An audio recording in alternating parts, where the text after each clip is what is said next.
গণ অভ্যুত্থানের 2 বছর পার হয়নি, একটা অভ্যুত্থানকে নাই করে দেওয়া হচ্ছে। সহিংসতার ঘটনায় তো আপনাদেরও আমি বলছি যে মূল্যায়নটা আপনাকে করতে হবে। জি জি জি, মূল্যায়নটা আপনাকে করতে হবে। 5 আগস্ট পরবর্তী সময়েও দেখেছি আপনাদেরও সম্পৃক্ততা যে ছিল। ঘটনাটি ঘটেছে, আল্লামা দেলোয়ার হোসেন সাঈদী সহ জামাতের কিছু নেতৃবৃন্দ, যেগুলো শিবিরেরও সাবেক নেতৃবৃন্দ, সেই ব্যক্তিদেরকে হত্যা করা হয়েছে।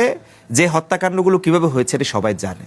এবং সেখানে আল্লামা দেলোয়ার হোসেন যখন অনুকূলে থাকে তখন আপনারাও এই মবের না ঘটনাগুলোর সাথে যুক্ত থাকেন না। আমি বলি আর কি, ছাত্র শিবির যদি সহিংসই হতো তাহলে তো আজকে অনেকগুলো ঘটনা ঘটে যেতে পারতো, হতাহতের ঘটনা ঘটে যেতে পারতো। ছাত্র শিবির একেবারে তো ছোট্ট সংগঠন নয়।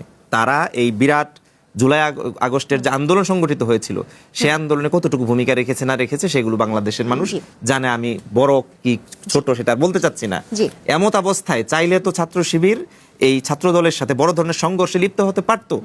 এমনকি আজকেও ছাত্র দলের কেন্দ্রীয় সভাপতি সেক্রেটারি, ছাত্র শিবিরের কেন্দ্রীয় সভাপতি সেক্রেটারিরা কনফারেন্স করেছে যে তারা এই সহিংসতা চায় না। তারা তাহলে আমি বলতে চাচ্ছি যে এই ক্যাম্পাসগুলোতে যে সংকটগুলো তৈরি করা হচ্ছে, এটা তো জুলাই চেতনার মধ্যে ছিল না। জুলাই চেতনার মধ্যে ছিল, একটু বলি, জুলাই চেতনার মধ্যে ছিল সেটি হচ্ছে ছাত্র সংসদ নির্বাচন হয়েছে। ছাত্র শিবির এখন এক্সপেক্ট করছে ছাত্র দল যেন ক্যাম্পাসে তাদের কর্মকাণ্ড পরিচালনা করে।